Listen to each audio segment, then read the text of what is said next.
ভীষণ ভালো লেগেছে। আমি সি ইউনিটের এক্সাম দিয়েছি। আমার ফার্স্ট শিফটে আজকে এক্সাম ছিল। তো এক্সামের ভেতরের হলের পরিবেশ ভীষণ ভালো ছিল, ভালোভাবে পরীক্ষা দিয়েছি। পরিবেশ খুব ভালো লাগছে। দোয়া করি যাতে মেয়েটা এখানে জানি টিকে, যাতে ভর্তি করতে পারি।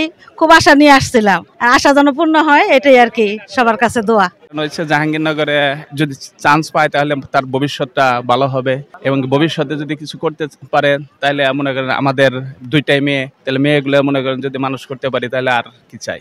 আশেপাশে পরিবেশ প্রকৃতি সবকিছু ভালো লাগে, এবং যতদূর জানি যে এখানে পড়াশোনার মানটাও অনেক ভালো, এজন্য আমি আসছি আমার ক্যান্ডিডেটকে নিয়ে। ভালো লাগছে বিধায় এখানে বাচ্চারা পড়াশোনা মানে ভর্তি করার জন্য ইচ্ছুক আমি। যদি সে চান্স পায় অবশ্যই ভর্তি করাবো।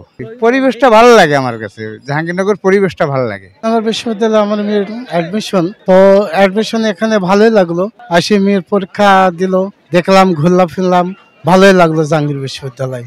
ভালো, আলহামদুলিল্লাহ ভালো। সবাই তো জাহাঙ্গীরনগরের কথা বলে, ঢাকা ইউনিভার্সিটির পরিচয় মনে করে জাহাঙ্গীরনগর আমরা নির্ভরশীল মনে করি। প্রতিষ্ঠান বা লেখাপড়া সেশন সব মিলাই আমরা ভালো মনে করি। আপনারা তো চাই, আমরাও তো চাই আমাদের ছেলেমেয়েরা যেন ভর্তি হয়, আলহামদুলিল্লাহ। তার অনেক দিনের স্বপ্ন এরকম একটা সুন্দর পরিবেশে এবং এরকম একটা সিচুয়েশন সে পড়ালেখা করবে আর কি। আমার আসলে ভাগ্নিকে নিয়ে এসেছি আমি, তো সেক্ষেত্রে জাহাঙ্গীরনগর তো মানে বাংলাদেশের কয়েকটা বিশ্ববিদ্যালয়ের মধ্যে, মানে পাবলিক বিশ্ববিদ্যালয়ের মধ্যে ওয়ান অফ দেম জাহাঙ্গীরনগর। সেক্ষেত্রে দিচ্ছে পরীক্ষা, যদি চান্স পায় তো আলহামদুলিল্লাহ, এই জন্যই আসলে নিয়ে আসা।